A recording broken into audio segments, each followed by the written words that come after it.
Hello friends. तो एक बार फिर से स्विंग बोर्ड की इस क्लास में आपका स्वागत है। उम्मीद है कि पिछली क्लास को आपने झेला होगा, कुछ लोगों को पसंद आई होगी, कुछ लोगों को थोड़ी कम पसंद आई होगी और हो सकता है कुछ लोगों को खराब भी लगी हो कि भाषण ज़्यादा झाड़ता है और पूरे 1 घंटे का वीडियो देखा और उसमें कंक्लूजन कुछ नहीं निकला, प्रोडक्टिव बात कुछ भी नहीं लगी। तो ऐसा लगा होगा और जिन लोगों को भी ऐसा लगा है उनसे माफ़ी चाहता हूँ। वैसे मैं कोशिश करूँगा, क्योंकि आप ही में से कुछ लोगों की ये शिकायत रहेगी कि सर आप ऑफलाइन क्लासेस में तो खूब सारी बातें बताते हैं और दूसरी बातें भी खूब करते हैं, तो ऑनलाइन क्लासेस में भी इस तरह की बातें जो है वो होनी चाहिए। क्योंकि अभी हमारे पास जो क्वेरीज आ रही है उनमें से कई लोग ये कह रहे हैं कि हमें एक्सक्लूसिव लाइव में एडमिशन चाहिए।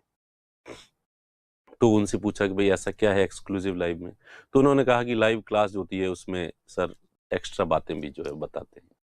तो प्लीज़, अब हमें ये समझ में नहीं आ रहा है कि हम जो ये एक्स्ट्रा बातें करते हैं ये हमारी यूएसपी है, ये प्लस पॉइंट है, ये नेगेटिव पॉइंट है।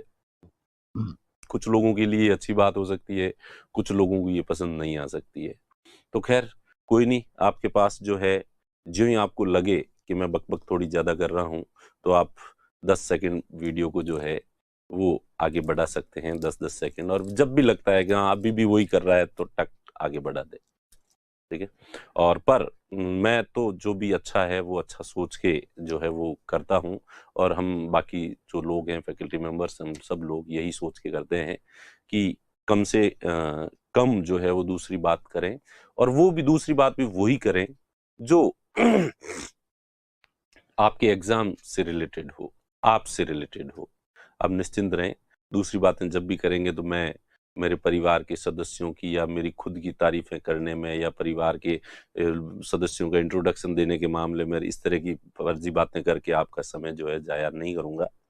चलिए, तो अपन कल जो है वो पढ़ा था, वैसे तो काफी बातें बताई थी, पर उस आपने लास्ट में जब उसमें भी टॉपिक जो शुरू किया था तो वो स्टेट के बारे में मैं एक कॉमन इंट्रोडक्शन दे रहा हूँ। तो ये वाला जो क्लास है ये भी इंट्रोडक्टरी क्लास है, एक जस्ट परिचयात्मक क्लास है। तो अपन पॉलिटी के बारे में एक बेसिक इंट्रोडक्शन लेते हैं कि उसके फंडामेंटल्स क्या हैं, वो थोड़ा सा देखना चाह रहे हैं। तो इसलिए मैंने स्टेट समझाया था कि स्टेट किसे कहते हैं। तो स्टेट एक पॉलिटिकल यूनिट होती है, एक राजनीतिक इकाई होती है जिसमें लोगों का एक समुदाय होता है, कम्युनिटी होती है, कम्युनिटी ऑफ पीपल होती हैं जिनका जो एक निश्चित टेरिटरी में रहते हैं और उस टेरिटरी पर उनका अधिकार होता है, उन्हीं का एक्सक्लूसिव राइट होता है उस टेरिटरी पे, दूसरी किसी का उस पे नहीं होता है। उनकी अपनी एक गवर्नमेंट होती है जो और वह गवर्नमेंट जो है सॉवरन होती है, वो दूसरों किसी अंतर्राष्ट्रीय दूसरे देश के अंडर में जो है वो नहीं होती है। तो ये सॉवरन जो स्टेट होता है वो होता है। अब डोमिनियन स्टेट होता है दूसरा। डोमिनियन स्टेट वो होता है जो जिसके पास पॉपुलेशन भी होती है, सरकार भी होती है, टेरिटरी भी होती है, लेकिन वो सॉवरन नहीं होता है। वो बाहर से किसी न किसी प्रकार से प्रत्यक्ष या अप्रत्यक्ष रूप से किसी दूसरे देश की बातों को भी मानता है, तो वो डोमिनियन स्टेट होता है। तो भारत 15 अगस्त 1947 से लेके 25 जनवरी 1950 तक भारत एक डोमिनियन स्टेट था, अधिराज्य था। और उससे पहले वो फिर एक स्टेट जो है कि भाई जिसे हम माने कि कॉलोनी होता है, उपनिवेश होता है, तो 15 अगस्त 1947 से पहले भारत एक कॉलोनी था, उपनिवेश था।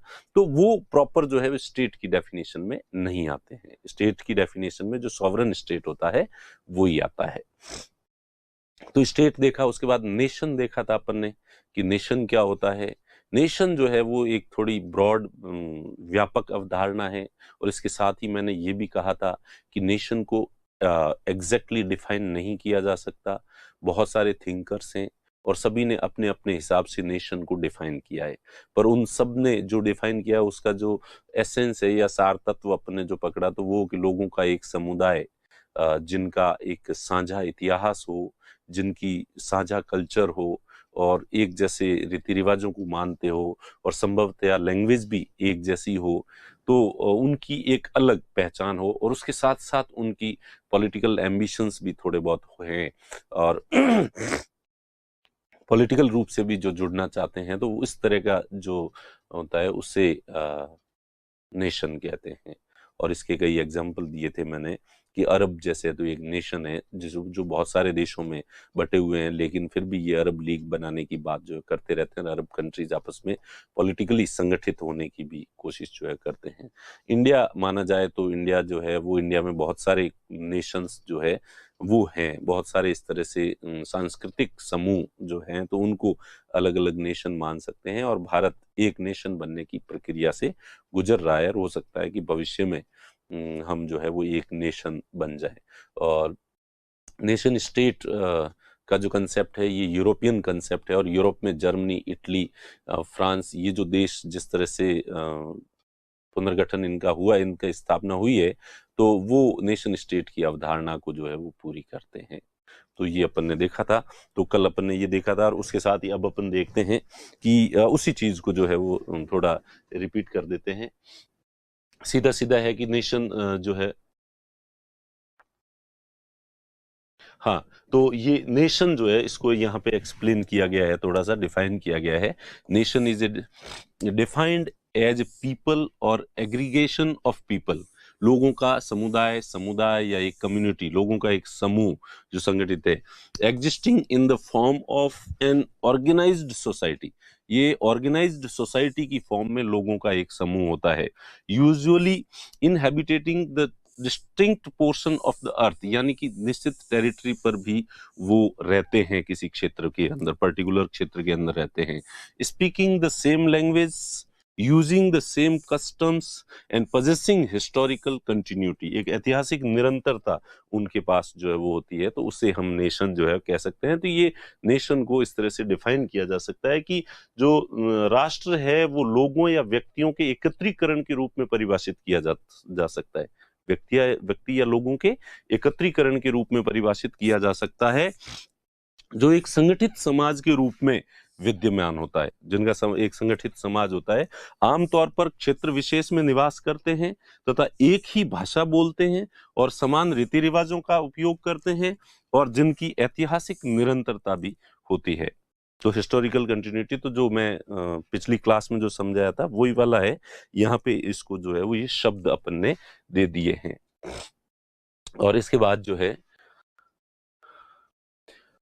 अब ये जैसे कि अपन माने तो स्टेट और नेशन में क्या है, तो स्टेट इज मोर पॉलिटिकल, तो जो राज्य जिस शब्द का यूज करते हैं ये मोर पॉलिटिकल कंसेप्ट होता है, जबकि नेशन जो है वो पॉलिटिकल थोड़ा कम होता है।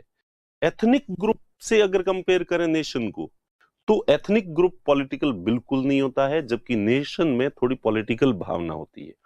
अगर वहां से कंपेयर करेंगे तो कहेंगे कि इसमें थोड़ी राजनीतिक पुट होता है।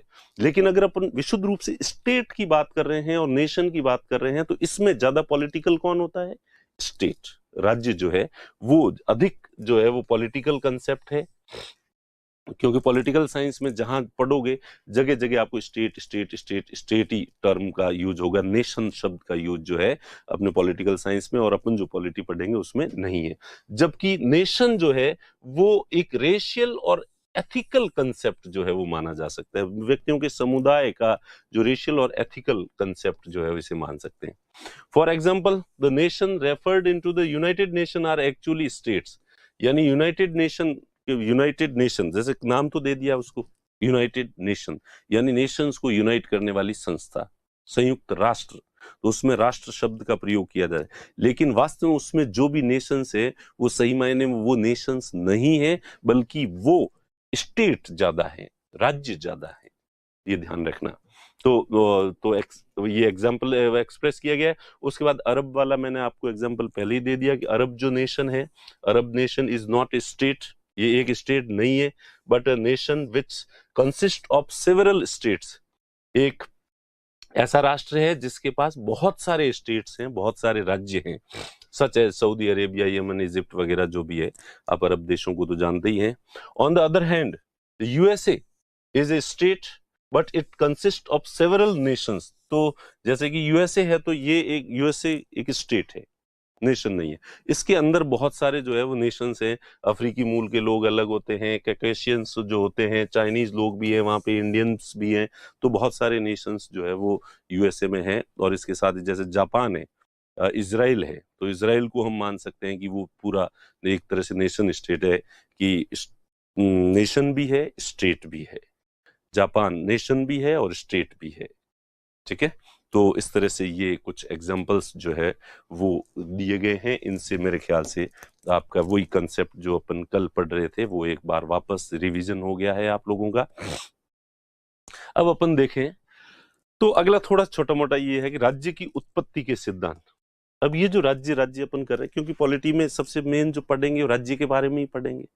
राज्य की शासन व्यवस्था कैसी होगी, राज्य नागरिकों को क्या अधिकार देगा, नागरिकों के अधिकारों की प्रोटेक्शन कैसे देगा राज्य।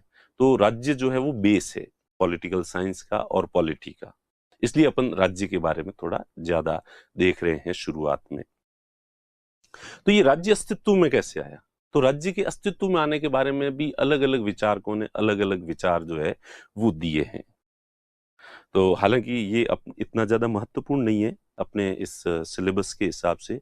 ये मैंने जैसे कहा कि ये एक इंट्रोडक्टरी क्लास है, तो इसमें अपन ऐसे बड़े जो कंसेप्ट होते हैं सामान्य थोड़ा सा समझ लेते हैं, ताकि इंटरव्यू वगैरह में आपसे कभी भी जो है वो प्रश्न पूछा जा सकता है। और वैसे भी एक जागरूक व्यक्ति होने के नाते थोड़ा यूँ आपको अगर इस तरह की बातें पता होती है तो आप अपने अड़ोस पड़ोस में जाके और दूसरे जो लोग तैयारी कर रहे हैं उन पे धौंस जमा सकते हैं कि ले बता रहे नेशन क्या होता है, स्टेट क्या होता है। तो प्लीज आप अपने आसपास जो लोग कई समय से तैयारी कर रहे हैं उनसे जाके, और जो भी मैं पढ़ाता हूँ वो उनसे जरूर पूछें, क्वेश्चंस पूछें, और अगर जो वो जवाब दे दे तो बहुत अच्छी बात है, नहीं दे तो उनको समझाना, और फिर बदले में वो भी तुमसे क्वेश्चन पूछेंगे, और तुम लोगों से जो भी क्वेश्चन पूछे वो तुम लोग मुझसे पूछोगे कमेंट बॉक्स में आके कि सर इसका क्या जवाब है।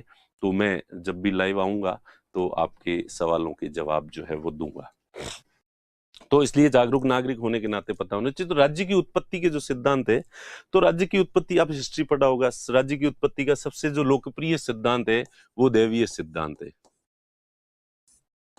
Divine theory. कौन सी थ्योरी? डिवाइन थ्योरी, दैवीय सिद्धांत। ज्यादातर तो प्राचीन काल में जो है प्राचीन काल में यही मान्यता थी कि जो राजा है वो ईश्वर का विशिष्ट व्यक्ति है, और ईश्वर ने उस व्यक्ति को विशेष रूप से आशीर्वाद दिया है, धरती पर भेजा है, और इसलिए बाकी जनता का ये कर्तव्य बनता है कि वो राजा के निर्देशों का, आदेशों का पालन करे। और अगर जनता ने राजा के निर्देशों का पालन नहीं किया तो पुराने जो पुरोहित होते थे, ब्राह्मण जो होते थे, राजा के जो मंत्री होते थे, ये केवल यहाँ नहीं, यूरोप में वगैरह जहां कहीं अफ्रीका में कहीं कबीला कहीं पे भी होता था, तो राजत्व का दैवीय सिद्धांत प्राचीन काल में प्रचलित था कि राजा जो है वो ईश्वर का विशेष प्रतिनिधि है, ईश्वर ने उसे अपनी विशिष्ट शक्तियां देके भेजा है। राजा कोई सामान्य व्यक्ति नहीं है आप और मेरी तरह, वो ईश्वरीय शक्तियों से ओतप्रोत है, ईश्वरीय शक्तियों से सुसज्जित है, ठीक है। और इसलिए राजा जो भी आदेश देता है वो राजा के खुद के आदेश नहीं है, बल्कि वो ईश्वर के आदेश है।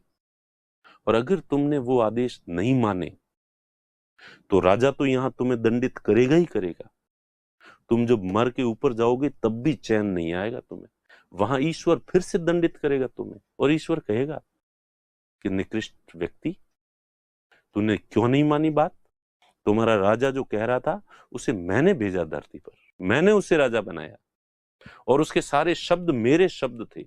इसका मतलब तुमने राजा के शब्दों का उल्लंघन नहीं किया है, बल्कि तुमने ईश्वर की आज्ञा का उल्लंघन किया है, इसलिए ऊपर जाके भी तुम्हें नरक मिलेगा। तो ये धारणा थी, और इस धारणा के आधार पर राज्य जो है वो संगठित रहता था और लोग मानते थे। इसलिए जन सामान्य राजा के विरुद्ध विद्रोह नहीं करता था, उसे डर लगता था, राजा से ज्यादा डर उसे ईश्वर से लगता था। तो इस वजह से जो है वो राज्य अस्तित्व में आया। तो ये राजत्व का दैवीय सिद्धांत जो है वो कहलाता है। उसके बाद जो है वो पितृसत्तात्मक सिद्धांत माना जाता है, एक और है, हालांकि ये इतने महत्वपूर्ण नहीं है। पितृसत्तात्मक सिद्धांत, ये पितृसत्तात्मक सिद्धांत वैसा ही सिद्धांत है कि जिस तरह से जो है वो एक परिवार है, उस परिवार का जो मुखिया है वो उसका प्रमुख होता है। फिर धीरे धीरे क्या है कि पहले एक जॉइंट फैमिली का कंसेप्ट होता था, तो वो परिवार बढ़ता जाता था, बढ़ता जाता था, बढ़ता जाता था। परिवार में 100, 200, 500 सदस्य जो होते थे, और उन 500 में भी प्रमुख होता था पिता। एक जो पुरुष, जो वयोवृद्ध पुरुष जो होता था, वो प्रमुख होता था। और धीरे धीरे धीरे धीरे वो जो बड़ा परिवार होता था, वो बड़ा परिवार ही कबीला कहलाता था। जब आप ऋग्वेद पढ़ेंगे, हिस्ट्री पढ़ेंगे, तो हिस्ट्री में ऋग्वेदिक काल जो पढ़ेंगे तो उसमें कि कबीलाई संस्कृति थी। और उसके बाद महाजनपद पढ़ेंगे तो कि भाई, वो सॉरी, ऋग्वेद में जब पढ़ेंगे तो वो पढ़ेंगे कि इतने कबीले थे, 10 राज्य युद्ध हुआ, एक तरफ जो है भरत कबीला था और सामने इतने कबीले। कबीले का मतलब वो पॉलिटिकल यूनिट थी एक तरह की। तो कबीले, वो कबीले का मतलब ये छोटा 100, 50, 200, 300 लोग नहीं होते थे। तो उसका मतलब होता था कि वो बहुत बड़ा सा जो है वो होता था, जो 10,000, 50,000 लोग उसके अंदर शामिल होते थे। एक तरह का राज्य होता था जिसे हम कबीला कहते हैं। तो ये जिस तरह से परिवार का मुखिया पिता होता है, और वो फिर जॉइंट फैमिली का प्रमुख भी वयोवृद्ध जो पुरुष होता है, तो वो धीरे धीरे धीरे धीरे एक पॉलिटिकल यूनिट बन गई और एक छोटा सा राज्य बन गया। और उसका जो प्रमुख है वो पुरुष जो होता था। तो इस पुरुष प्रधानता की जो मानसिकता थी, इससे जो है ये राज्य अस्तित्व में आया। पहली पहली जो पॉलिटिकल यूनिट थी, वो राज्य इस तरह से अस्तित्व में आया, ऐसा कुछ लोग मानते हैं। और फिर कुछ मानते हैं मातृसत्तात्मक,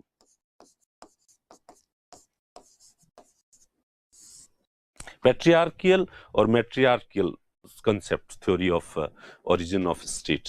तो पितृसत्तात्मक को पैट्रियार्कियल कहते हैं और इसको मैट्रियार्कियल जो है वो कहते हैं इंग्लिश में। तो इसमें इनका मानना है कि नहीं नहीं, इससे भी पहले पितृसत्तात्मक ये परिवार तो बाद में बने हैं। परिवार से जो पहले क्या होता था, लोग कंदमूल खाते थे, इधर उधर जंगलों में भटकते रहते थे, स्थायी परिवार होते नहीं थे, लड़ाई झगड़े होते रहते थे, लोग कहीं पे भी जाते थे, मिलते थे और व्यक्ति जाते थे, महिलाओं के साथ सेक्स करते थे और व्यक्ति तो चले जाते थे कहीं। तो इसलिए शुरुआत में जो है, जो भी उस महिला के बच्चे होते थे वो महिला के साथ ही रहेंगे बच्चे, तो स्वाभाविक बात है। तो इसलिए पितृसत्तात्मकता से भी पहले मातृसत्तात्मकता का कालखंड था, ऐसा कुछ लोग मानते हैं, थिंकर्स। तो इसलिए वो जो माँ होती थी, फिर उसके बेटे होते थे, उसके साथ रहते थे, फिर उसकी जो पीढ़ी पीढ़ी और बच जाती थी, और उसमें जो सबसे सीनियर मोस्ट माँ होती थी, वो ही सर्वे सर्वा जो है वो होती थी उनकी, वो जो छोटी सी एक पॉलिटिकल यूनिट होती थी।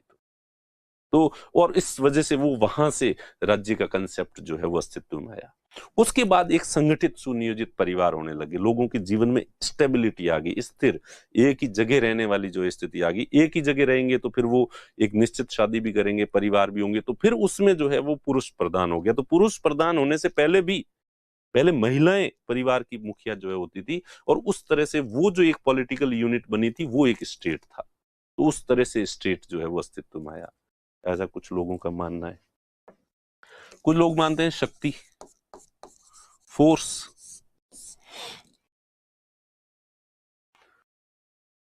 Power raise from the barrel of gun, जो मौत से तुंग का स्टेटमेंट है कि जो ताकत होती है ना जिसके पास, और एक व्यक्ति जो थोड़ा अपने आप को ताकतवर था मानसिक रूप से और शारीरिक रूप से, और उसने लोगों को किया कंट्रोल में, और उसने जो है दूसरे लोगों को डरा के, धमका के और अपने अंडर में चलाया, छोटा सा गिरोह बनाया, उसके बाद वो कबीला बड़ा बना, उसके सहयोगी और बनते गए और बनते गए और बनते गए, और इस तरह से एक पॉलिटिकल यूनिट जो है वो बन गई। कोई ईश्वर ने नहीं भेजा, कोई कुछ नहीं भेजा, जिसकी बाजुओं में दम था उसने सत्ता की स्थापना कर ली। तो राज्य जो अस्तित्व में आता है वो किसी ताकतवर व्यक्ति के द्वारा ताकत इकट्ठी करने के बाद, और जिसके पास वो ताकत खुद की प्लस खुद की सेना रखेगा, खुद के अनुयायी रखेगा, और वो सब मिलकर जो भी विरोध करेंगे उनको पीटेंगे, और दूसरे अड़ोस पड़ोस के जितने भी कमजोर लोग होंगे उनके ऊपर अधिकार करेंगे, और अपने साम्राज्य जो है वो राज्य पॉलिटिकल यूनिट जो है वो अस्तित्व में आ गई। तो ये भी कुछ लोगों का मानना है कि उस तरह से जो है वो राज्य अस्तित्व में आया। सामाजिक समझौता,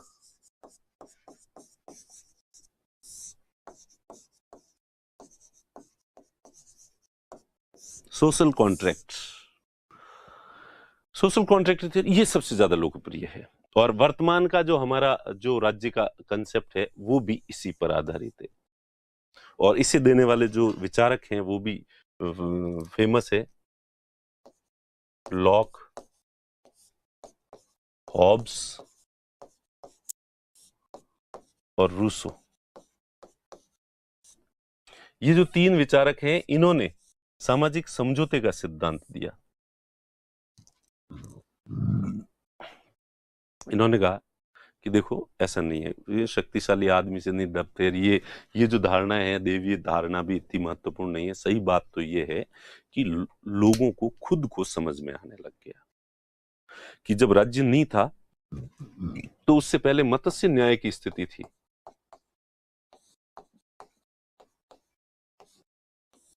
might is right, might is right, मत्स्य न्याय, जो शक्तिशाली है उसी की बात चलेगी। जो अब इस मत्स्य न्याय में क्या होता है कि बड़ी मछली छोटी मछली को खा जाती है, तो लोगों के अंदर, समाज के अंदर भी जो ताकतवर व्यक्ति है वो कमजोर को मार दे, और कितने ही ताकतवर हो वो ये श्योर नहीं हो सकता कि वो समाज का सबसे ताकतवर है दुनिया का। उससे हमेशा डर लगता है कि उससे बड़ा कोई ताकतवर होगा, वो उसे कभी न कभी खा जाएगा। तो कहीं न कहीं इनसिक्योरिटी का भाव फिर सब में रहता है। छोटी मछली है, इससे बड़ी इसको खा जाएगी, इससे बड़ी वाली इसको खा जाएगी, इससे बड़ी वाली इसको खा जाएगी। और मछलियां आपने देखी होगी, इतनी छोटी मछली से लेके व्हेल तक की जो एक सीरीज होती है इतनी सारी, तो इनमें जो है वो कोई, और व्हेल में भी वापस 2 व्हेल है शक्तिशाली, वो आपस में लड़ेंगे। तो जीवन में हमेशा अस्थिरता, डर, खौफ का वातावरण जो है वो बना रहता है। इसलिए कोई भी व्यक्ति चैन की नींद नहीं सो सकता। तो इसलिए ये जो मत्स्य न्याय की स्थिति, तो इससे समाज के सभी लोग दुखी होते हैं।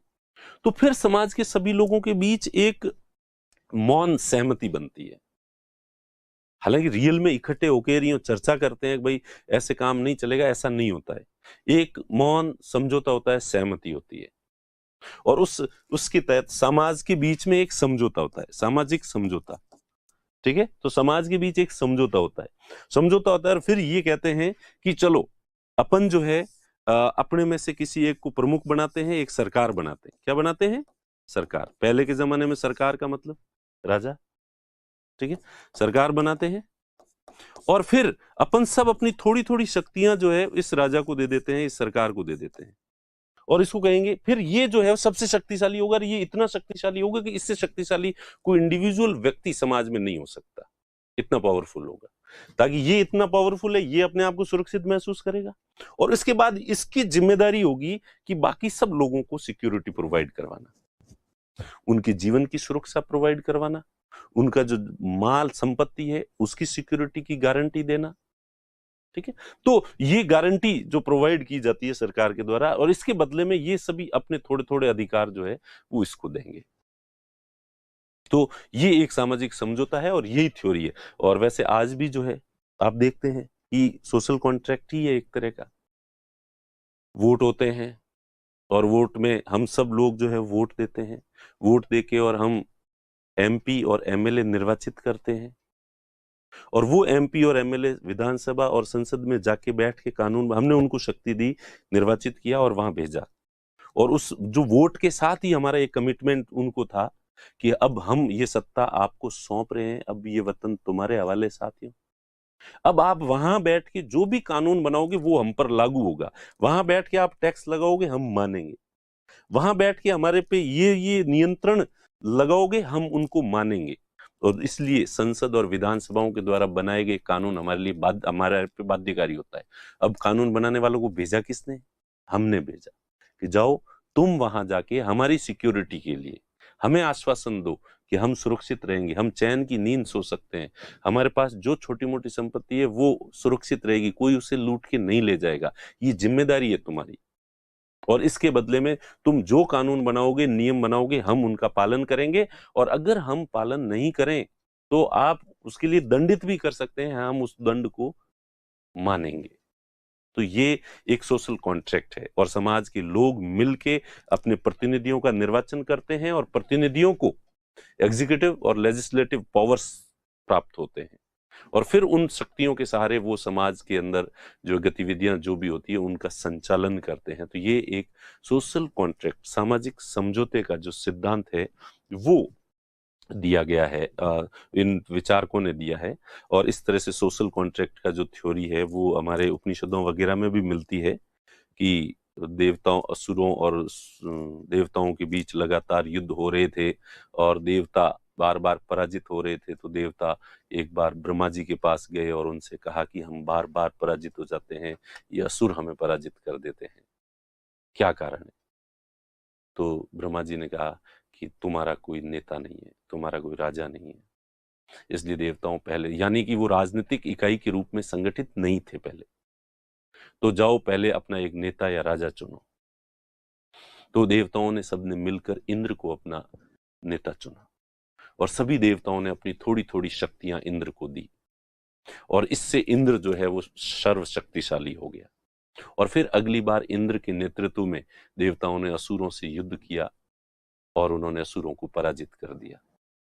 तो इस तरह से जो है, तो ये क्या, ये एक सामाजिक समझौता, देवताओं ने सबने मिलकर आपस में एक समझौता किया, समझौता करके अपनी थोड़ी थोड़ी शक्तियां इंद्र को दी, अपना नेता चुना, उसको थोड़ी थोड़ी शक्तियां दी, जिससे वो शक्तिशाली हो गया और फिर उसके नियंत्रण में, उसके कहने पे, उसके आदेशों पे बाकी देवता चलने लगे और संगठित रूप से एक राजनीतिक राज्य का अस्तित्व आया। और फिर चूंकि वो संगठित थे, व्यवस्थित थे, इसलिए अब वो ज्यादा शक्तिशाली थे, इसलिए दूसरों को पराजित कर सकते थे। तो अभी भी हम प्रधानमंत्री और मुख्यमंत्रियों को चुनते हैं, उनको शक्तियां देते हैं, इसलिए वो ज्यादा शक्तिशाली हो जाते हैं। तो जो वर्तमान में प्रधानमंत्री, मुख्यमंत्री ये ज्यादा शक्तिशाली हैं, इनको शक्ति हमने ही दी है और हमारी ये अंडरस्टैंडिंग है।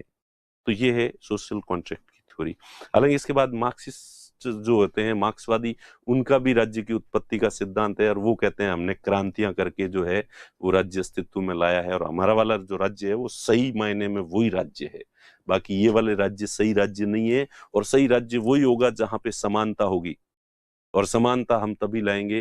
तो 1917 में रूस में और 1949 में चाइना के अंदर क्रांतियां हुई और वहां पे जो एक राज्य की स्थापना हुई, तो वो हमने की। लेकिन रूस और चाइना पहले से राज्य तो थे, इसलिए मार्क्सवादियों की थ्योरी, तो वो मार्क्सवादी तो क्या हर जगह टांग अड़ा देते हैं और जो भी विचारधाराएं चलती है वहां पर नहीं, ये वाली कोई भी नहीं, हमारे वाली डालो और सही हमारी वाली ही है, तो वो इतनी महत्वपूर्ण नहीं है। तो राज्य इस तरह से, कई अलग अलग विचारकों का ये मानना है कि राज्य इस तरह से अस्तित्व में आए थे। राज्य की उत्पत्ति कैसे, ओरिजिन ऑफ स्टेट, स्टेट बना कैसे था शुरुआत में, अब तो बने बनाए स्टेट हैं, तो इसके लिए ये कई कुछ थ्योरीज जो है वो दी जाती है। तो आपके सामान्य जानकारी के लिए, एक जनरल अवेयरनेस के लिए ये बात जो है वो आपको पता होनी चाहिए। ठीक है, अब जो है अपन देखेंगे थोड़ा सा आगे का चीज कि अब जो राज्य होता है उसमें मेन 3 चीजें होती है, लेजिस्लेचर, एग्जीक्यूटिव और जुडिशियरी। यानी कि किसी भी संस्था को, किसी परिवार को चलाने के लिए कुछ नियम कायदे कानून होने चाहिए, होते। जैसे अपना कोचिंग संस्थान है, इसको चलाने के लिए भी कुछ नियम तो है, जैसे ऑनलाइन क्लासेस भी है, तो इसके कुछ नियम है कि आप सबसे पहले फीस जमा कराओगे तो हमसे पढ़ सकते हो, उसके बाद हम पर डे जो है वो आपको पढ़ाएंगे, इतने इतने टाइम तक पढ़ाएंगे। ठीक है, तो ये नियम है और इन नियमों का पालन हमें करना पड़ेगा। हमने कुछ नियम, और इसमें नियम बनाने वाले हम ही विधायिका हैं और हम ही कार्यपालिका हैं। हाँ, आप जनता हो, आप विरोध कर सकते हो, अगर हम जो कमिटमेंट करते हैं वो पूरा नहीं करते हैं हम, तो आप आवाज भी उठा सकते हो। तो कोई भी संस्था, निकाय चलाने के लिए भी कुछ नियम कायदे कानून होने चाहिए, और फिर उनको नियम कायदे कानून बनाने मात्र से काम नहीं चलेगा, उन नियम कायदे कानूनों को लागू भी करवाना पड़ेगा, और कोई व्यक्ति अगर नियम को नहीं मान रहा है तो उसको दंडित भी करना पड़ेगा। तो ये 3 काम होते हैं, नियम बनाना, नियम को लागू करना, और उस लागू सही नहीं हो रहा है, कोई उल्लंघन करता है तो उसको दंडित करना। इसलिए एक देश को चलाने के लिए, एक स्टेट को चलाने के लिए भी 3 जो पावर की जरूरत होती है, एक तो कानून बनाने की शक्ति, एक उस कानून को एग्जीक्यूट करना, लागू करना, और उसको जज करना, कोई वायलेशन तो नहीं कर रहा है, या ये भी प्रॉपर तरीके से कानून लागू करते हैं या नहीं करते। तो पहले जो लोकतंत्र होता था उसमें एक राजा होता था, राजा ही कानून बनाता था, राजा ही कानून को लागू करता था, और राजा ही सबसे बड़ा न्यायाधीश होता था, वापस न्याय भी राजा ही करता था। तो बाहुबली का डायलॉग तो याद ही होगा, मेरा वचन ही मेरा शासन है। यानी कि राजा के मुंह से जो निकल गया वो कानून है। राजा कहता था कि ऐसे नहीं, ऐसे होना चाहिए, तो उस राज्य में वो कानून बन जाता था।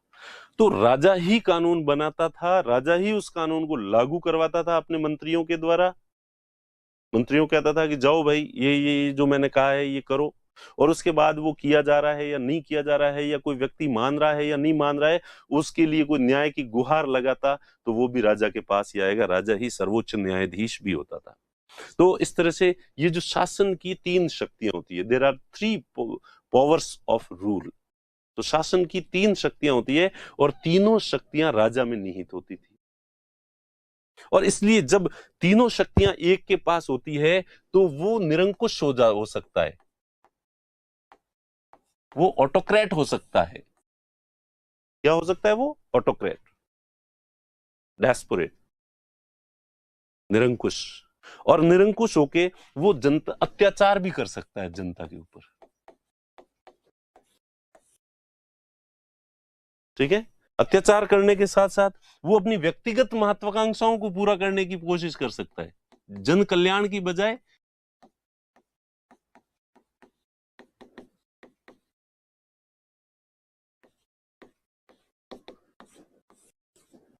पर्सनल एम्बिशंस को फुलफिल। उसको पैसे ज्यादा इकट्ठे करने का शौक है तो उसके लिए अपनी सारी शक्तियों का प्रयोग कर सकता है। उसे अपना साम्राज्य का विस्तार करना है, अपना नाम बड़ा करना है, इसलिए वो युद्धों में झोंक सकता है स्टेट को। तो वो सब कुछ अपनी मर्जी से। वैसे एक बात है कि राजतंत्र में जो राजा होता था वो भी एब्सोल्यूट जो है वो निरंकुश नहीं हो सकता था, एब्सोल्यूट ऑटोक्रेट जो है वो नहीं हो सकता था। उसमें भी कैसा ही राजा हो, दबाव तो रहता ही है। जनता क्या सोचेगी, कई बार राजा के ऊपर राजमाता का दबाव ज्यादा होता है कि नहीं, ऐसे नहीं करना। कई बार चंद्रगुप्त के साथ साथ कौटिल्य जैसा प्रधानमंत्री आ जाता है तो वो भी उसको कंट्रोल में करता है कि नहीं, ऐसे नहीं। राजा को सलाह देने वाले सलाहकार मंत्री पहले भी होते थे तो उनकी बात भी राजा को माननी पड़ती थी। धार्मिक जो मान्यताएं और मूल्य होते हैं वो सब मान रहे हैं, राजा को खुद को मानने पड़ते थे। तो एब्सोल्यूट, पूर्ण रूप से निरंकुश कोई हो ही नहीं सकता। पूर्ण रूप से निरंकुशता एक मिथ है। पर हाँ, चलो, ये सब होने के बावजूद भी कई बार इन सब से नियंत्रित नहीं होके और कुछ राजा शासक जो है वो बहुत अत्याचारी किस्म के भी हिस्ट्री में हुए हैं, तो वो हो सकते हैं। तो राजतंत्र में ये संभावना, आशंका हमेशा बनी रहती है क्योंकि शक्तियों का केंद्रीकरण है। There is a centralisation of powers. क्या है? शक्तियों का केंद्रीकरण। तो इस वजह से जो है, फिर एक विचारक आया, फ्रांसीसी विचारक था मोंटेस्क्यू।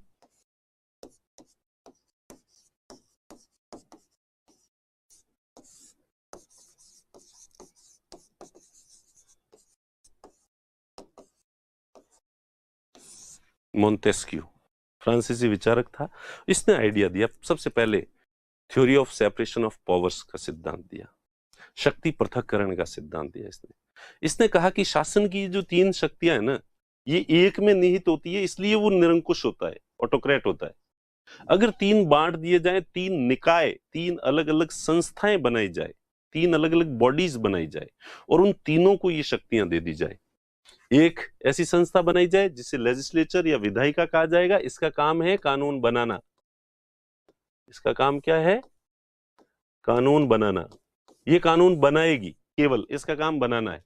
उसको कानून को लागू करने की जो शक्ति होती है वो इसके पास नहीं होगी। इसलिए चूंकि कानून को लागू करने के बाद सबसे ज्यादा शक्ति लागू करने के वाले होती है, तो इसलिए ये हमेशा जनता के कल्याण के लिए कानून बनाएगी। ये कभी भी कठोर कानून नहीं बनाएगी, क्यों? कठोर कानून, जितना कठोर कानून बनाएगी एग्जीक्यूटिव को उतना ही ज्यादा पावर मिल जाएगा। इसका काम होता है कानून को लागू करवाना, एग्जीक्यूट करना, इंप्लीमेंट करना उस कानून को। इसका काम होता है एग्जीक्यूट का, एग्जीक्यूटिव।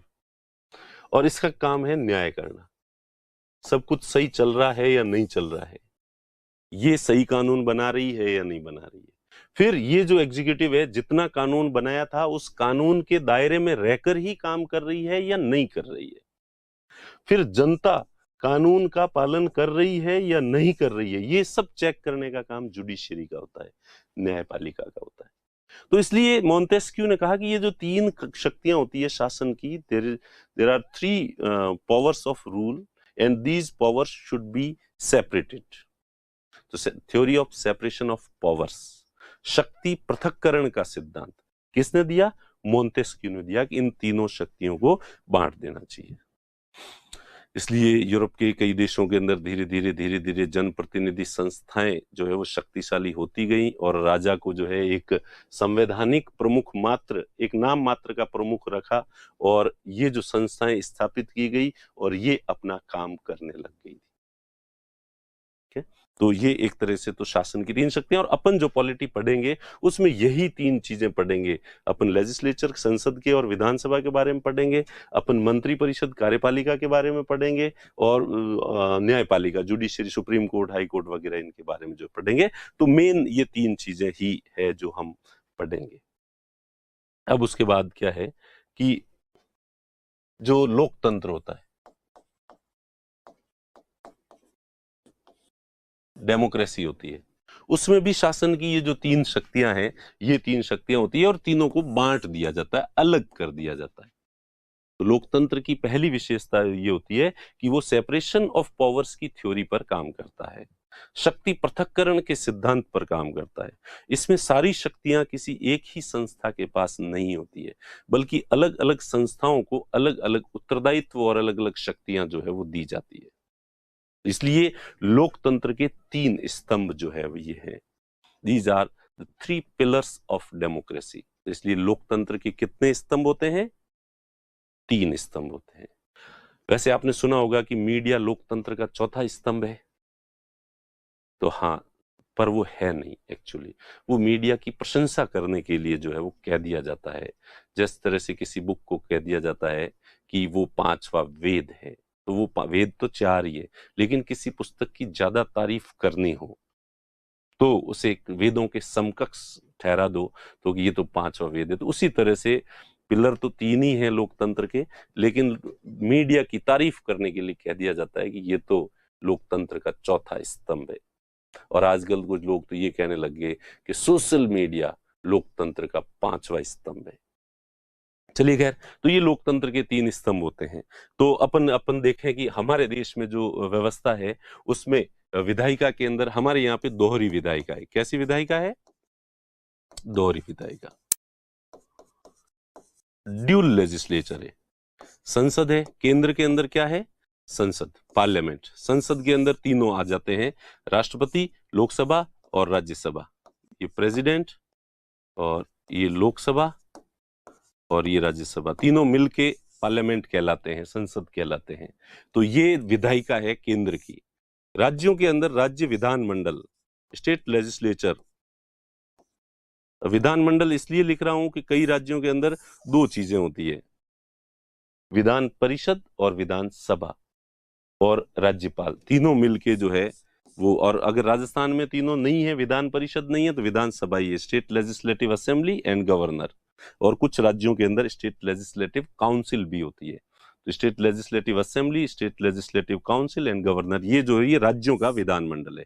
इनका काम है कानून बनाना। संघ सूची और समवर्ती सूची के विषयों पर संसद कानून बनाएगी, और स्टेट लिस्ट और कॉन्करेंट लिस्ट, तो कॉन्करेंट लिस्ट पर दोनों कानून बना सकते हैं। तो कानून बनाने वाली संस्थाएं ये है। कभी कंफ्यूज, मैं कभी भी पूछूं कानून कौन बनाता है, तो कानून विधायिका बनाती है, लेजिस्लेचर बनाता है। लेजिस्लेचर कौन सा है? तो दो लेजिस्लेचर है, केंद्र का अलग है जो यूनियन लिस्ट और कॉन्करेंट लिस्ट, संघ सूची और समवर्ती सूची पर कानून बनाते हैं, और जो स्टेट लेजिस्लेचर है वो राज्य सूची पर के विषयों पर बनाते हैं, तथा वो समवर्ती सूची पर भी बना सकते हैं, कॉन्करेंट लिस्ट पर भी बना सकते हैं। तो कानून बनाने वाली संस्था, एक बार क्लियर दिमाग में बैठा देना, ये लेजिस्लेचर है, ये कानून बनाने वाली संस्था है, और हमारे यहाँ पे दोहरी विधायिका है, डबल है। ठीक है। उसके बाद कार्यपालिका किसे कहते हैं? तो कार्यपालिका का काम होता है जो संसद ने कानून बनाए हैं या विधानसभा ने जो कानून बनाए हैं, उन कानूनों को इंप्लीमेंट करना, उन कानूनों को लागू करवाना। तो ये दो तरह की होती है, एक तो होती है अस्थाई, टेम्परेरी, और एक होती है स्थाई। अस्थाई, अस्थाई यानी कि ये बनती है और भंग होती है, बनती है और भंग होती है, और ये होती है मंत्री परिषद। जो सरकार हर 5 साल बाद में चुनाव होते हैं और चुनाव होने के बाद प्रधानमंत्री और उसके जो मंत्री जो है वो नियुक्त किए जाते हैं और उसके बाद वो भंग हो जाते हैं, फिर नए चुनाव होते हैं, फिर वापस नए बनते हैं, कोई और बनता है या वो के वो ही बन जाते हैं। तो भले ही प्रधानमंत्री और उनके मंत्री हो, तो ये कार्यपालिका भी दोहरी है। ये भी कैसी है? ड्यूल एग्जीक्यूटिव है। विधायिका भी दोहरी है, केंद्र में अलग है, राज्यों में अलग है। दोहरी कैसे? एक तो पीएम केंद्र की और एक राज्यों की। केंद्र में अलग होती है कार्यपालिका, राज्यों में अलग होती है। अब अस्थायी कौन सी होती है? मंत्री परिषद, council of ministers. Council of ministers, मंत्री परिषद जो है, काउंसिल ऑफ मिनिस्टर्स, ये टेम्परेरी है क्योंकि ये 5 साल के लिए बनती है और कभी कभी तो बीच में गठबंधन की जो सरकारें होती है वो बीच में 13 दिन बाद, 13 महीने बाद भी भंग हो जाती है, 1 साल बाद भंग हो जाती है, 3 साल बाद भंग हो जाती है, तो ये बीच में भंग हो सकती है, इसलिए इसको जो है वो अस्थायी कहते हैं। स्थायी कार्यपालिका, ब्यूरोक्रेट्स, नौकरशाही, ब्यूरोक्रेसी। आप लोग जो आरएस और आईएएस बनने जा रहे हो, आप एग्जीक्यूटिव का भाग बनने जा रहे हो, कार्यपालिका का हिस्सा बनने जा रहे हो, तो आप स्थायी कार्यपालिका, ये भंग नहीं होती, ये शाश्वत रूप से चलती रहती। लोग आते रहते हैं, रिटायर होते रहते हैं बीच बीच में उनकी जगह दूसरे आते रहते हैं, कंटिन्यू रहती है, कभी भंग नहीं होगी। ठीक है, इसलिए इसको स्थायी कहते हैं। चलिए, तो ये हो गया आपके एग्जीक्यूटिव कार्यपालिका। इनका काम है जो संसद कानून, ये अपनी मर्जी से कुछ नहीं कर सकते, इनको जो भी काम करना पड़ता है पहले संसद से जो है वो कानून बनवाना पड़ता है या विधानसभा से कानून बनाना पड़ता है। संसद और विधानसभा जो कानून बनाती है उसको इम्प्लीमेंट करना होता है, लागू करने का काम होता है। तो ये जितने ज्यादा पावरफुल कानून ये बनाएंगे उससे इनको उतनी ही शक्ति प्राप्त होगी। और उसके बाद जुडिशरी, जुडिशरी ये supreme court, high court, subordinate courts, ठीक है, जितने भी हैं, तो ये जो है वो चलिए, तो मेरे ख्याल से तीनों चीजें, तीनों जो स्तंभ हैं ये क्लियर हो गए हैं। अब अपन देखें कि हमने शक्ति पृथक्करण, तीनों जो है अलग अलग होते हैं, तो इंडिया में क्या ये वास्तव में तीनों अलग अलग हैं? भारत में अलग है, ब्रिटेन में, अमेरिका में क्या स्थिति है? अगर हम इनको कंपेयर करें, इनकी तुलना करें, तो सबसे पहले तो अपन देखें तो भारत के अंदर जो है स्पष्ट शक्ति पृथक्करण नहीं है।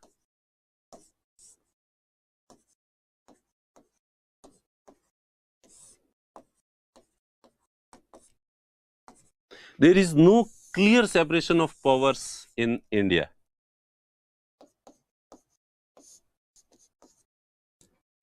भारत में क्लियर जो है वो शक्ति पृथक्करण नहीं है। क्यों नहीं है? ये तीनों अलग अलग नहीं है क्योंकि हमारे यहाँ पे ये जो विधायिका है, जैसे केंद्र की विधायिका लें, ये संसद है।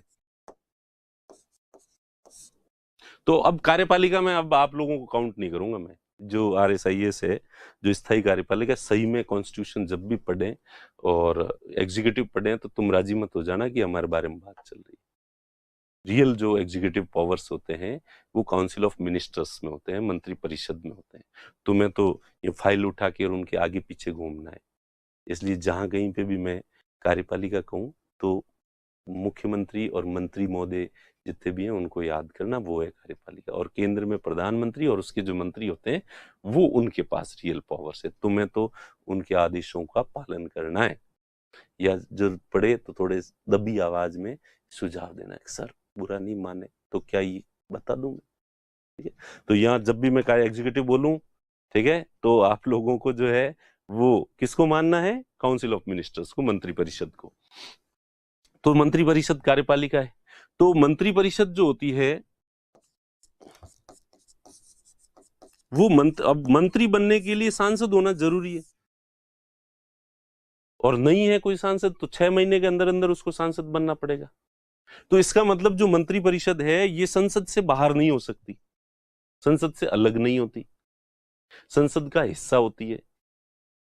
तो इसलिए यहां पे जो है ये क्लियर सेपरेशन नहीं है, लेजिस्लेचर और एग्जीक्यूटिव के बीच में स्पष्ट पृथक्करण नहीं है, बल्कि कार्यपालिका विधायिका का एक भाग होती है।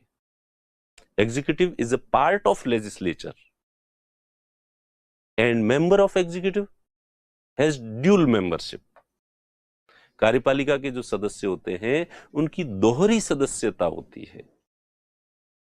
कार्यपालिका के सदस्यों की दोहरी सदस्यता, यानी कि वो कार्यपालिका के सदस्य यानी मंत्री विधायिका के भी सदस्य होते हैं और इसके भी सदस्य होते हैं। और ये कार्यपालिका विधायिका से बाहर नहीं है, अलग नहीं है, यानी कि ये पूरी तरह से सेपरेट नहीं है। तो इसलिए भारत की और पर जुडिशियरी हमारे अलग है, इसका न तो पार्लियामेंट से कोई लेना देना है और न मंत्री परिषद से कोई लेना देना है, और न जुडिशियरी के कार्यों में ये कोई इंटरफेयर कर सकते हैं। तो इसलिए ये अलग स्पष्ट है। तो भारत में अगर दिखाएं तो ये तो है विधायिका, ये है कार्यपालिका,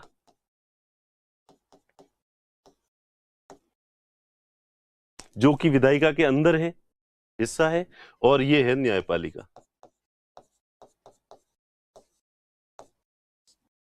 तो इसका मतलब मॉन्टेस्क्यू का थ्योरी ऑफ सेपरेशन। तो चूंकि भारत में कौन सी शासन व्यवस्था है? संसदीय शासन व्यवस्था है। There is a parliamentary form of government, there is a parliamentary form of government, संसद की शासन व्यवस्था है। संसद होती है, संसद वापस मंत्री परिषद को चुनती है कि भाई जिनकी मेजोरिटी होगी वहां पे लोकसभा में वो बनेंगे। तो संसदीय शासन व्यवस्था जहां कहीं पे भी होती है वहां स्पष्ट शक्ति पृथक्करण नहीं होता है। In parliamentary form of government there can't be separate clear separation of powers. संसदीय शासन व्यवस्था में स्पष्ट शक्ति पृथक्करण नहीं होता है, because the executive in the parliamentary form of government, executive is a part of legislature. Executive is not completely or totally separated from the legislature. कार्यपालिका पूरी तरह से विधायिका से अलग नहीं होती है, बल्कि कार्यपालिका विधायिका का एक अंग होती है, भाग होती है, और इसलिए कार्यपालिका और विधायिका दोनों अलग अलग नहीं होते हैं। इसलिए हम कहेंगे कि पार्लियामेंट्री फॉर्म ऑफ गवर्नमेंट में, संसदीय शासन व्यवस्था में स्पष्ट शक्ति पृथक्करण नहीं होता है। तो फिर स्पष्ट शक्ति पृथक्करण कहां होता है? तो स्पष्ट शक्ति पृथक्करण होता है अमेरिका में। There is a complete total separation of powers. America के अंदर अभी अमेरिका में जो है प्रेसिडेंशियल चुनाव हुए हैं, तो आपने उसमें देखा ही होगा, ठीक है। अमेरिका के अंदर क्या होता है? अमेरिका के अंदर ये तीनों अलग है। अगर अमेरिका का डायग्राम बनाएंगे तो हम इस तरह से बनाएंगे, ये जैसे अलग अलग बने हुए हैं वैसे के वैसे, ये विधायिका, ये कार्यपालिका और ये न्यायपालिका, जुडिशियरी। वहां पे जो विधायिका है उसको कांग्रेस कहते हैं। क्या कहते हैं? कांग्रेस। और अपने जो ये इसका नाम कांग्रेस जो रखा है, कांग्रेस पार्टी का जो नाम है, ये अमेरिका से ही लिया गया है। अमेरिका की जो संसद है उसको कांग्रेस कहते हैं, और सीनेट और हाउस ऑफ रिप्रेजेंटेटिव दो सदन होते हैं वहां पे, और उनके जो सदस्य होते हैं वो वहां की विधायिका कहलाते हैं, और वो पूरी तरह से अलग है। कार्यपालिका में वहां राष्ट्रपति और उसके सेक्रेटरी बोलते हैं वहां पे मंत्री को, पर अपन मंत्री शब्द ही यूज में जो है वो लेंगे, जो होते हैं वो कार्यपालिका होते हैं। वहां का राष्ट्रपति जनता से सीधा निर्वाचित होकर आ जाता है, ठीक है। इलेक्टोरल्स को चुनते हैं और इलेक्टोरल्स वापस राष्ट्रपति को चुनते हैं, खैर वो एक अलग बात है। तो राष्ट्रपति और उसके जो मंत्री हैं वो अलग ही है, इनसे कोई लेना देना नहीं है। हमारे यहाँ तो क्या है कि प्रधानमंत्री और मंत्री, आपने देखा होगा राज्यसभा और लोकसभा की जो बहस होती है वहां बैठते हैं, उनके सवालों के जवाब देते हैं, और उनके ऊपर कंट्रोल रखती है संसद, रोज सवाल पूछती है, इनके विरुद्ध प्रस्ताव पारित करती है, कभी अविश्वास प्रस्ताव, कभी निंदा प्रस्ताव वगैरह पारित करती है। अमेरिका में ये चीजें नहीं है। अमेरिका में तुम्हारा काम करो, इनके चुनाव ही अलग ही होते हैं, तुम्हारा काम अलग है, इनके चुनाव अलग ही होते हैं, और इसके कार्यों में ये हस्तक्षेप नहीं करे, इसके कार्यों में ये हस्तक्षेप नहीं करे। और वहां पे ये जो मंत्री होते हैं अमेरिका में, वो वहां के सांसद नहीं होते, कांग्रेस के मेंबर्स नहीं होते, विधायिका के सदस्य नहीं होते। हमारे यहाँ पे किसी को मंत्री बनना है तो वो विधायिका का सदस्य होना चाहिए, नहीं है तो 6 महीने की मोहलत दी जाती है। 6 महीने के अंदर अंदर आप जो है वो बन जाओ विधायिका के सदस्य, नहीं तो आपका मंत्री पद समाप्त हो जाएगा। अमेरिका में उल्टा है, अमेरिका में अगर किसी को कोई सीनेटर है या हाउस ऑफ रिप्रेजेंटेटिव का मेंबर है और उसको अगर वहां का राष्ट्रपति चाहे कि मैं इसे अपना सेक्रेटरी बना दूं या मिनिस्टर बना दूं, तो पहले उसको यहां से रिजाइन करना पड़ेगा, कंप्लीट अलग। ऐसा नहीं कोई व्यक्ति मंत्री भी रहे और सीनेटर भी रहे, दोनों एक साथ नहीं रह सकता। इंडिया में दोनों एक साथ रहना पड़ेगा, जबकि वहां रह नहीं सकता। पहले यहां से इस्तीफा दो, उसके बाद मंत्री बनाओ, और वहां का राष्ट्रपति किसी भी व्यक्ति को उठा के मंत्री बना सकता है। तो इसलिए, और न्यायपालिका अलग है ही है। तो इस तरह से अमेरिका के अंदर क्लियर सेपरेशन ऑफ पावर से, there is a complete separation of power in USA. तो क्यों? अब अमेरिका के अंदर अध्यक्षात्मक शासन व्यवस्था है।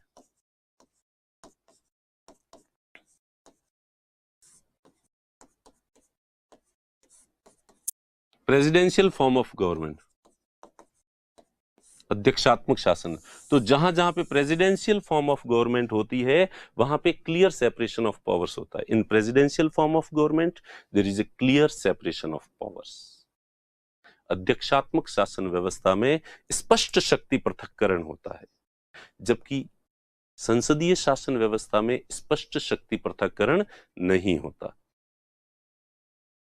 There can't be clear separation of powers in parliamentary form of government, but in presidential form of government there is a clear separation of powers. तीनों जो होते हैं, लेजिस्लेचर, एग्जीक्यूटिव और जुडिशरी, तीनों अलग होते हैं।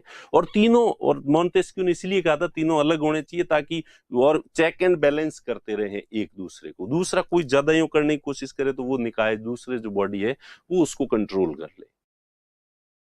ठीक है, तो ये अध्यक्षात्मक शासन व्यवस्था में ही होता है। अब अपन ब्रिटेन लें, ब्रिटेन में क्या स्थिति है साहब?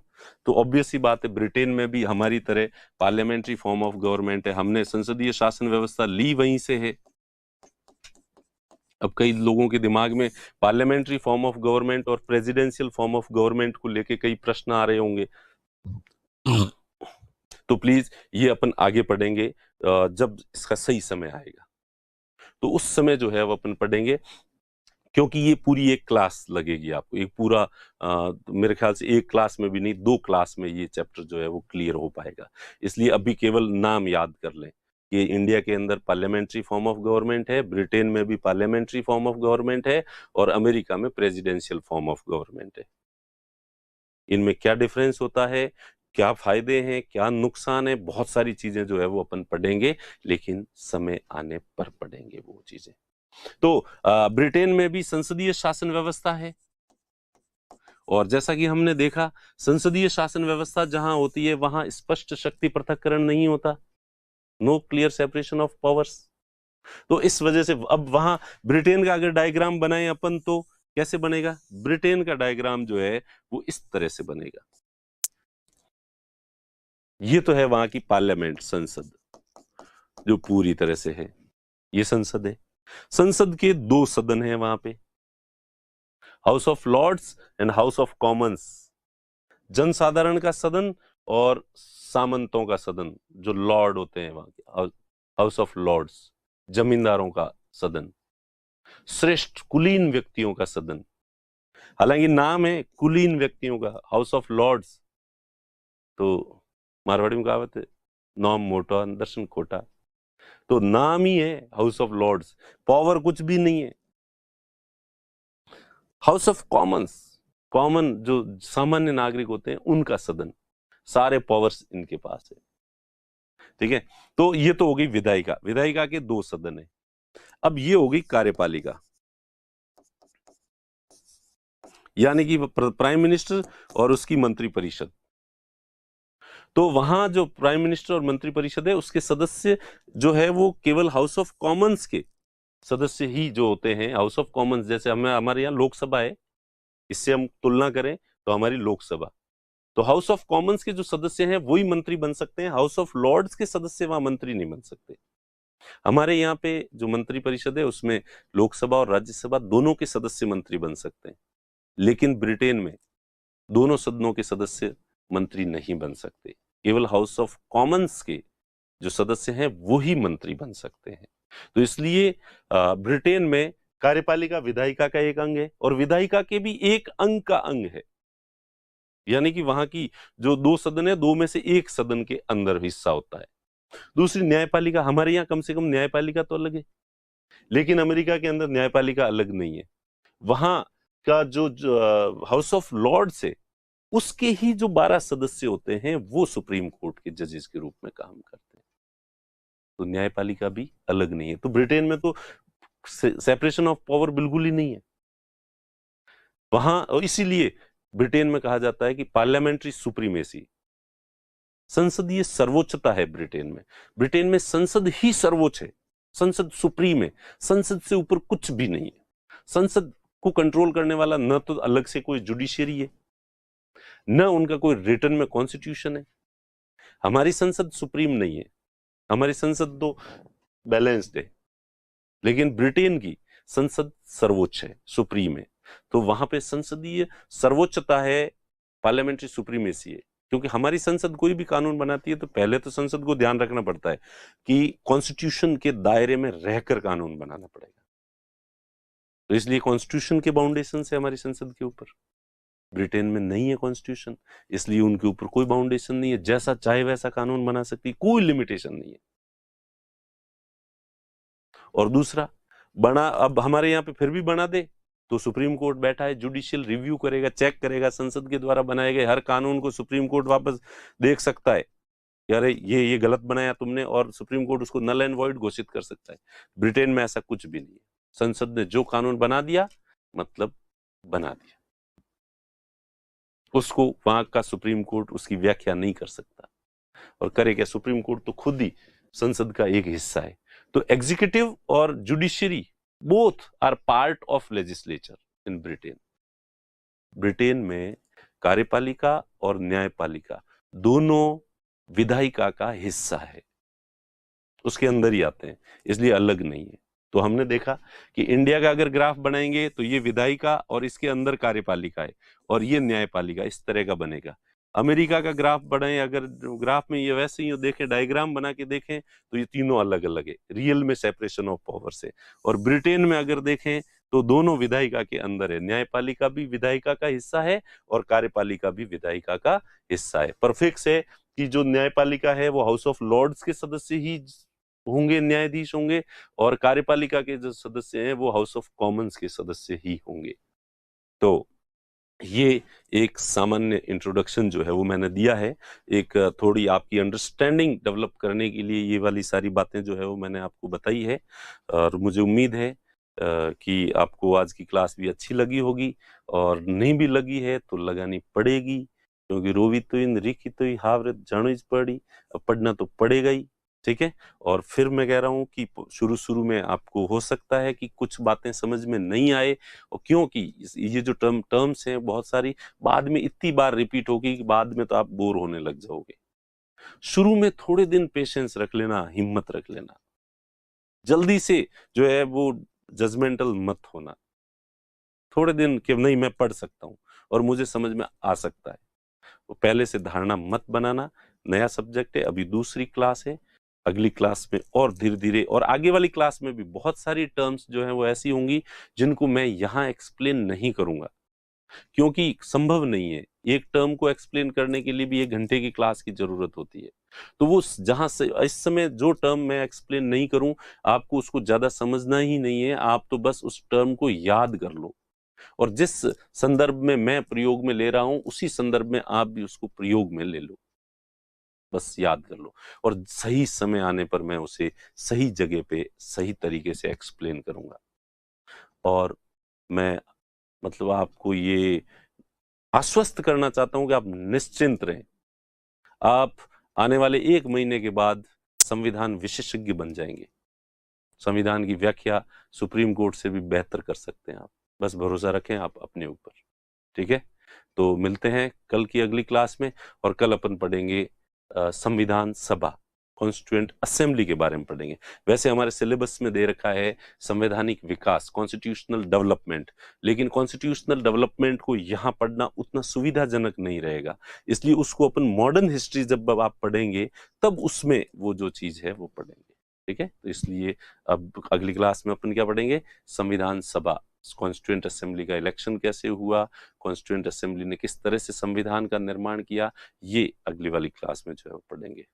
ठीक है, तो मिलते हैं नेक्स्ट क्लास में, तब तक के लिए धन्यवाद। आपने इतनी देर मुझे झेला। Thank you.